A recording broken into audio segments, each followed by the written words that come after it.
చెప్పేసి ఒక 5-6 గంటల దాకా ఇంతమంది జనాలు ఆపడం ఇది సరైన పద్ధతి కాదు. అందరు హిందువులమే. ఇక్కడ ఒక గంట అంటే వెయిట్ చేస్తారు, ఎవరైనా 2 గంటలు అంటే వెయిట్ చేస్తారు. కానీ చిన్నపిల్లలు పట్టుకొని వచ్చిన వాళ్ళు ఉన్నారు, ఎంతో దూరం నుంచి వచ్చిన వాళ్ళు ఉన్నారు. 5 గంటలు దర్శనాలు ఆపడం సరైన పద్ధతి కాదు. ఎందుకంటే ఇది దీపావళి సమయం. దీన్ని దృష్టిలో పెట్టుకొని ఒక ఎంత తొందర అయితే అంత తొందరగా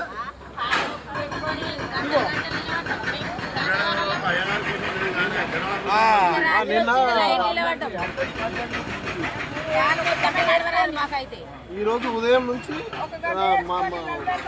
ఉదయం 8 గంటల దాకా తీస్తామని చెప్పారు, దర్శనం ఇస్తామని చెప్పారు. నిన్న రాత్రి ఇక్కడికి వచ్చినాక ఏం చెప్పారంటే పంతులు, నిన్న రాత్రి ఉదయం 4 గంటల నుంచి 8 గంటల దాకా దర్శనం ఇస్తాము, తర్వాత 2 గంటలు మళ్ళీ 10 గంటల దాకా ఆగి మళ్ళీ తర్వాత దర్శనం ఇస్తామని చెప్పారు. మేము అందుకే ఉన్నాము, దర్శనం చేసుకుందామని. ఈరోజు దీపావళి, ఇంటి దగ్గర పండగ.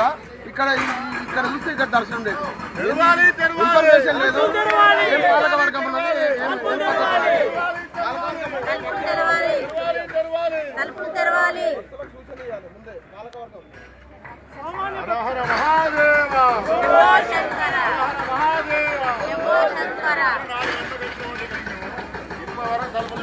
ఏమనంటే గంట 2 గంటలు లాస్ట్ 15 గంటలు అప్పుడు తలుపులుగానే మాట్లాడుతున్నారండి.